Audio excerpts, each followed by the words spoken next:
So, the content of the letters and the Gedaliah seal. For sake of convenience, each of the letters was labeled with a number. Haupert gives an overview of letters 2 and 6. Throughout this group of letters, letters 2 through 6, Hoshaiah is continually defending himself to his superior. Although the charges against him are not always clear, it is tempting to think that he is in sympathy with the Jeremiah faction, which wanted to submit to the Babylonians instead of rebelling, but of course we cannot be sure. He then touches on several of them. Letter 1, though only a list of names is of striking significance, since 3 of the 9 names which occur, Gemariah, Jaazanian, and Neriah, I don't know how to pronounce those actually, appear in the Old Testament only in the time of Jeremiah. A 4th name is Jeremiah, which however is not limited in the Old Testament to the prophet Jeremiah, and need not refer to him. A 5th name, likewise, not limited to this period, is Mattaniah, which biblical students will recognize as the pre-throne name of King Zedekiah. Letter 3, Haupert continues. In letter 3, Hoshaiah reports to Yaosh that a royal mission is on the way to Egypt, and that a company of this group has been sent to his outpost or to Lachish for provisions, an allusion which points directly to the intrigues of the pro-Egyptian party under Zedekiah. Of unusual interest is the reference in the same letter to the prophet. Some writers have confidently identified this prophet with Jeremiah. This is entirely possible, but we cannot be certain and should be careful about pushing the evidence too far. Letter 4, J.P. Free, Archaeology and Bible History, speaks of letter 4 as often mentioned one. In the days of Jeremiah, when the Babylonian army was taking one town after another in Judah, about 589 to 586 BC, we are told in the Bible that as yet the 2 cities of Lachish and Azekah had not fallen, Jeremiah 34:7. Striking confirmation of the fact that these 2 cities were among those still holding out is furnished by the Lachish letters.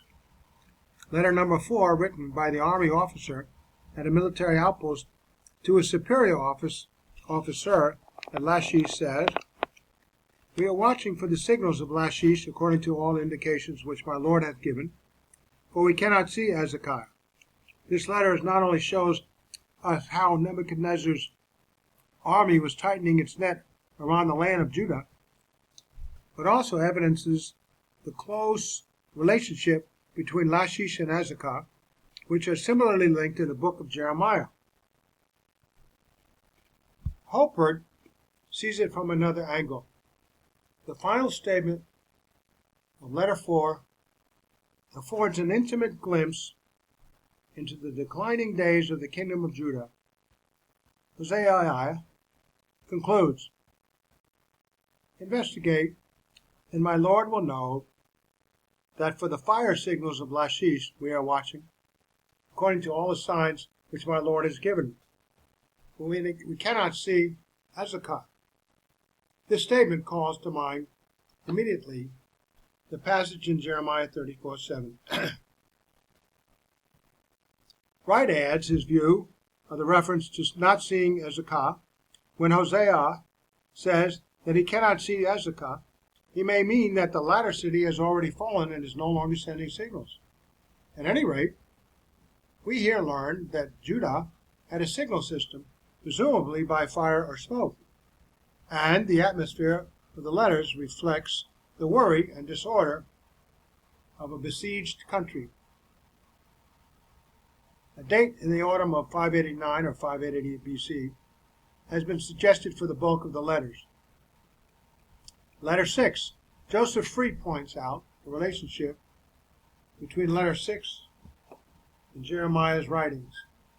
J.L. Starkey found, 1935, a group of 18 potsherds bearing on their surface several military messages written by an army officer to a superior officer stationed at Lachish.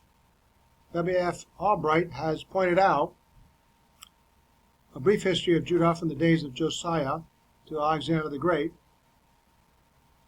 that in one of these letters, number 6, the army officer complains that the royal officials, Sarum, had sent out circular letters which weakened the hands of the people.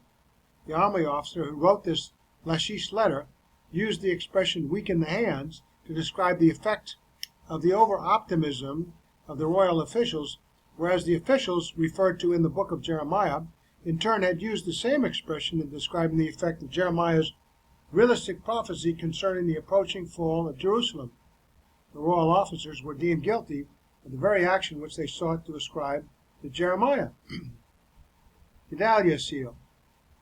John Elder points out yet another find in addition to the ostraca, which adds even more weight to the biblical story of Lachish.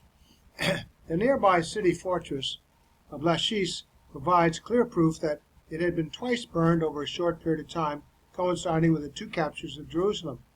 In Lachish, the imprint of a clay seal was found. Its back still showed the fibers of the papyrus to which it had been attached.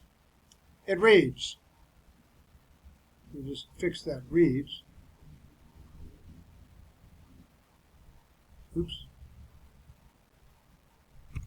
it reads, the property of Gedaliah, which is over the house. We meet this distinguished individual of 2 Kings 2:25-22, which we are told are as for the people that remained in the land of Judah, whom Nebuchadnezzar, king of Babylon, had left, even over them he had made Gedaliah ruler. Corroboration. 6. Significance of Lachish findings and conclusion. Haupert concludes the real significance of the Lachish letters can hardly be exaggerated. No archaeological discovery to date prior to the Dead Sea Scrolls has had a more direct bearing on the Old Testament. The scribes who wrote the letters, for there was more than one, wrote with genuine artistry in classical Hebrew, and we have virtually a new section of Old Testament literature, a supplement to Jeremiah. Free put a simple closing to his study on the subject thus. In summary, let me take that K out there. In summary, archaeological discoveries show at point after point that the biblical record is confirmed and commended as trustworthy. This confirmation is not confined to a few general instances. E. New Testament confirmation of the Old Testament. Another area where the Old Testament is confirmed is available from the New Testament. There are numerous remarks by Jesus himself, the apostles, and various other biblical characters of the New Testament that confirm the truthfulness of the Old Testament narrative. The New Testament records that Jesus believed the Torah to be from Moses. Many places here, especially in John 5:45-47, Jesus states unequivocally his belief that Moses wrote the Torah. Do not think that I shall accuse you to the Father. There is one who accuses you, Moses, in whom you trust. For if you believed Moses, you would believe me, for he wrote about me. But if you do not believe his writings, how will you believe my words? Eisfeld states, the name used in the New Testament clearly with reference to the whole Pentateuch, the book of Moses, is certainly to be understood as meaning that Moses was the compiler of the Pentateuch. Biblical writers' confirmation. The New Testament writers also held that the Torah, the law, came from Moses. The apostles believed that Moses wrote for us a law. Some reference. John was confident that the law was given through Moses. Paul was speaking of a Pentateuchal passage asserts Moses' rights. Other passages asserting this include all these others. And here's some Old Testament chart, New Testament reference. Confirmation over and over and over and over again. So we are done. Take a look at these confirmations. 32 of them, and probably some more.